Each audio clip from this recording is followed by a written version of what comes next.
La rebelión en la granja de George Orwell, desde una cosmovisión cristiana. Bienvenidos a su canal Cristiano Imprudente. En esta ocasión quiero hacer unos comentarios acerca del libro La rebelión en la granja de George Orwell. Este canal que se llama Cristiano Imprudente, no sé si hay algo más imprudente que un cristiano informado en temas de política.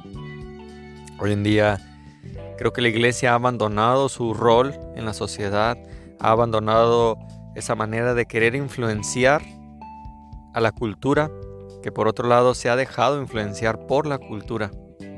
La historia de la iglesia nos muestra que los cristianos informados, no solo en temas de la Biblia, que obviamente debe ser nuestra base teológica, ¿no?, la que debemos tener, pero también informados en temas de política, en temas culturales, en temas sociales.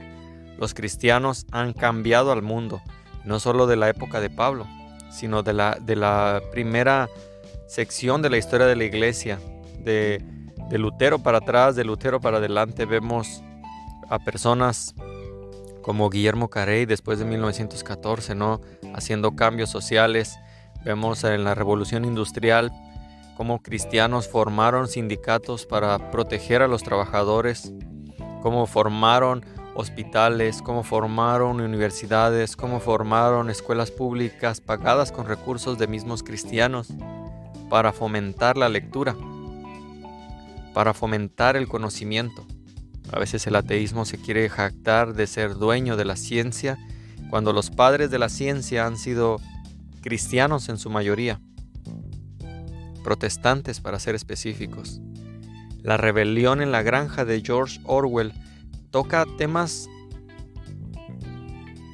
muy específicos y muy de nuestra época, a pesar de que este hombre, que en realidad no se llamaba George Orwell, ya vamos a hablar quién era este autor, que es importante conocer al autor de un libro, pero si hubiera algún profeta de la vida secular, es decir, no cristiano, sería George Orwell, aunque él nunca declaró y decretó ni dijo que Dios le habló, pero sus libros, en especial de 1984, es una profecía no dada, o sea, él como tal no dijo que profetizaba, pero si tú lees esos libros encuentras mucho de lo que hoy está sucediendo. Este libro, La rebelión en la granja, que es una fábula donde habla de estos animales que típicamente hay en una granja y les va dando nombres: el cerdo, el caballo, pero cada uno tiene representación histórica de personajes que literalmente existieron, como Stalin, Trotsky, entre muchos otros, ¿no? Mussolini, Napoleón. ¿De qué trata este libro? Bueno, hay que conocer primero a su autor. George Orwell nació en 1903 en la India Británica. Vivió una infancia tranquila, dentro de lo que se puede decir, en el seno de una familia impecablemente moral, en el buen sentido de la palabra, al menos hasta donde la sociedad lo puede entender como tal, ¿no? Que hoy en día la moral se quiere hacer pasar por una moral subjetiva, que precisamente la moral no es subjetiva. Podemos tener opiniones subjetivas acerca de la moral, pero eso es diferente. La moral es objetiva. ¿De qué va a depender entonces cuál es la verdad acerca de la moral? Tiene que ser un ser superior ajeno a nosotros. Pero aún así tú y yo podemos tener opiniones, y no dejan de ser eso, opiniones acerca de lo que es bueno y de lo que es malo, porque para decir que algo es bueno, tienes que saber que algo es malo. Para decir que algo es malo, tienes que comprender que algo es bueno. Entonces tienes que tener una base externa, fuera de nosotros, que te diga qué es uno y qué es otro. Pero bien, George Orwell asistió a Eton, colegio inglés de mucha tradición, de mucho prestigio. Con esta currículum de educación, él hubiera podido despegar hacia los altos círculos intelectuales de Oxford y Cambridge. Pudiera haber él asegurado un lugar dentro de lo que se llama inteligencia o inteligencia británica. Pero Orwell no buscaba eso. Orwell buscaba una congruencia entre sus ideas y su vida. Que su nombre real es Eric Arthur Blair, aunque todos lo conocen como George Orwell. Pero él buscaba darle una congruencia a sus ideales y su vida, que a veces los no creyentes tienen que darnos lecciones de congruencia, los cristianos. Porque George Orwell en su vida permitía que su vida se rigiera por esta congruencia que vivía, de la misma manera en que su vida era regida por su ideología. Sentía un enorme interés por la gente trabajadora, por el prole, ¿no? Por la gente que sufría, en especial en aquel tiempo, horas de trabajo inagotables. Él sentía ese sentido de pertenencia, tenía ese sentido de pertenencia, Entra él a la administración pública, ingresa a la policía, se queda ahí 5 años. Y ese tiempo, ese breve periodo le permitió entender lo absurdo del poder y lo llevó a darse cuenta de que las instituciones políticas y gubernamentales no siempre cumplen con sus funciones. Algo ya sabido por muchos de nosotros, ¿no? Algo que Orwell va a llegar es que el poder corrompe. Ahí discreparía con él, ¿no? No todos se corrompen, pero la historia nos muestra muchos casos de personas que llegan a corromperse estando en el poder. Pero ser un totalitario y decir y ser un determinista, absolutista, en decir todas las personas que llegan al poder se corrompen, sería una grave contradicción. Pudiéramos afirmar que la gran mayoría de las personas que llegan al poder se corrompen. Eso sí sería una afirmación más acertada. Pero bueno, él, por esta manera de vivir, este lugar al que él llega, a la policía, al darse cuenta de todo esto, escribe varios ensayos. Uno de ellos, un ahorcamiento. Y también escribe disparándole a un elefante. De ahí, en 1929, viaja a París como lavaplatos y peón de cocina.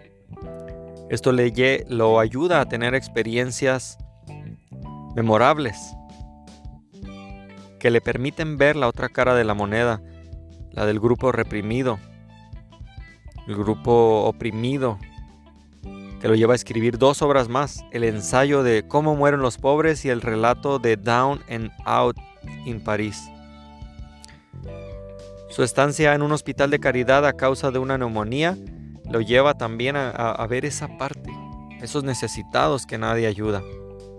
Hablando del contexto en México, al poder hoy le cala en las entrañas ver a un presidente que ayuda a los necesitados y que se preocupa genuinamente por los pobres y los desvalidos.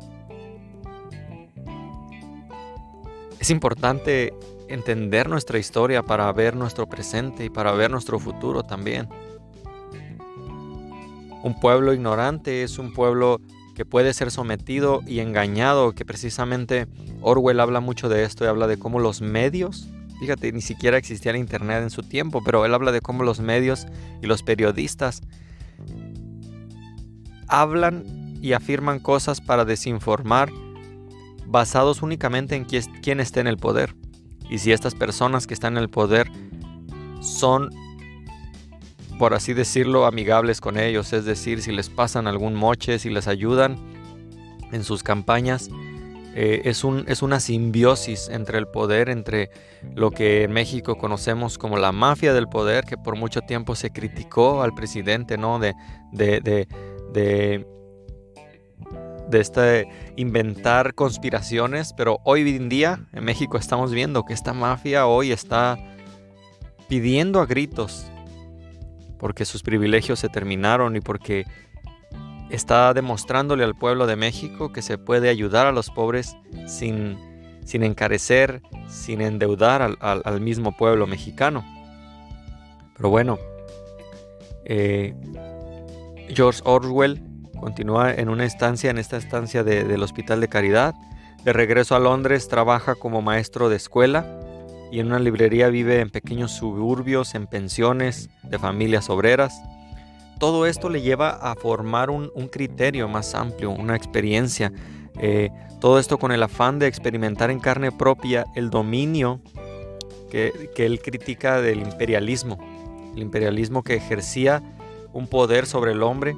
Quería ser parte de los oprimidos, Orwell, para unirse a ellos contra los tiranos. El neoliberalismo,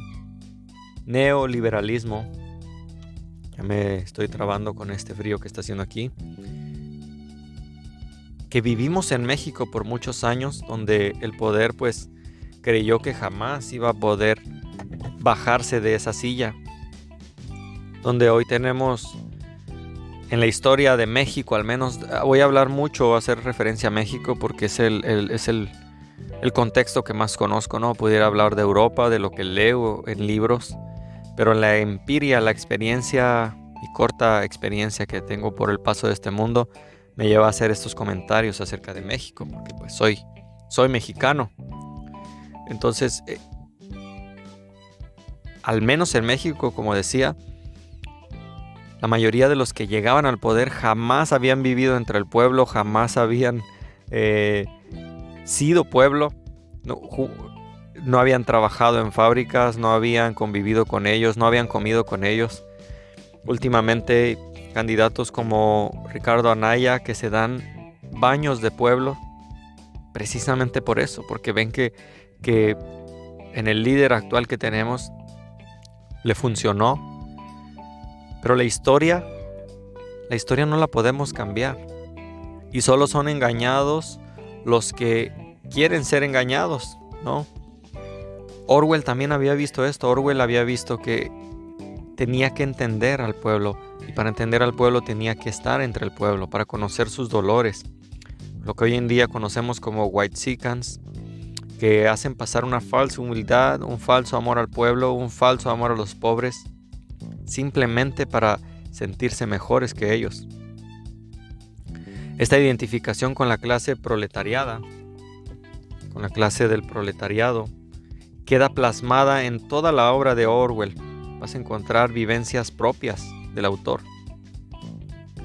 Después de la Guerra Civil Española, Orwell deja la crítica social para escribir crítica política, y aquí es donde se pone cada vez más interesante. El cristiano debe estar enterado de lo que pasa en su entorno. En México vivimos días históricos. Jamás al pueblo se le habían hecho tantas consultas. Jamás al pueblo se le había considerado tanto como lo es ahora, al menos en México. ¿Y qué hacen los cristianos? Se quedan en sus casas en vez de salir a votar. Si estás de acuerdo o no con el presidente, debes salir a votar. Es tu deber civil, es tu deber también como cristiano, enterarte de las propuestas. Estás dejando elegir a otros por ti.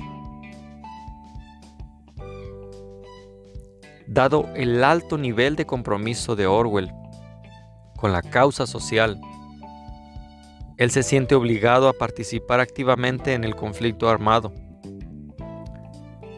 Orwell viaja a España y se enrola en la milicia anarquista. Se alista en la 29 División del Partido Obrero de Unificación Marxista, el POUM, bajo el nombre de Eric Blair. Ahí continúa, pasa más de 115 días en el frente y por poco pierde la vida luego de que una bala atraviesa su cuello. En los días consecutivos en el POUM, es decir, el Partido Obrero de Unificación Marxista, fue declarado ilegal y Orwell pasó de héroe a fugitivo, es decir, al mismo partido para el cual estaba defendiendo, luchando, lo considera ahora un fugitivo. Y esto es lo que pasa con las dictaduras. Es una de las marcas, ¿no? Que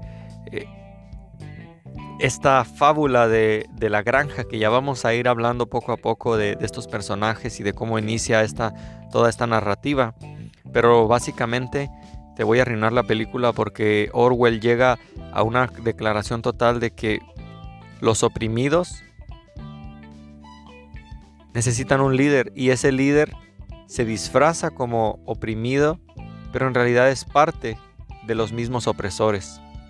A fin de cuentas, lo que quería era poder, y poder engañando a los ignorantes. En este caso al burro, que es uno que menciona ahí, una persona negativa que para todo dice que no, todo está mal, no propone, pero no estudia. Sin embargo, se deja manipular por el líder, que en este caso es el cerdo mayor, que ya va a hablar más adelante. Es interesante la manera en que lo maneja Orwell. Pudieras leer este cuento a tus hijos así tal cual lo escribe Orwell, porque aún la narrativa es interesante. Orwell regresa a Londres, se dedica a escribir libros sobre lo que para él significaron los sistemas totalitarios. El totalitarismo tiene varias características. Una de ellas pues es que no consulta a las personas, no hay democracia, no se le permite al pueblo participar, pues es una dictadura, ¿no? Total. El ejército está en las calles para reprender a todo aquel que no esté de acuerdo, no hay libertad de expresión. Entonces Orwell se dedica a escribir escribir temas que para él significaron en su momento sistemas totalitarios y sus métodos de manipulación en masa.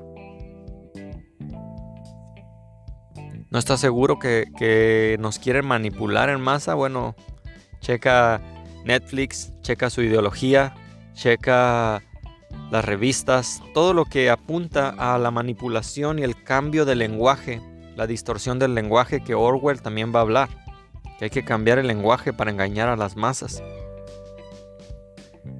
Orwell va a criticar a los líderes corruptos y corruptores de mentes.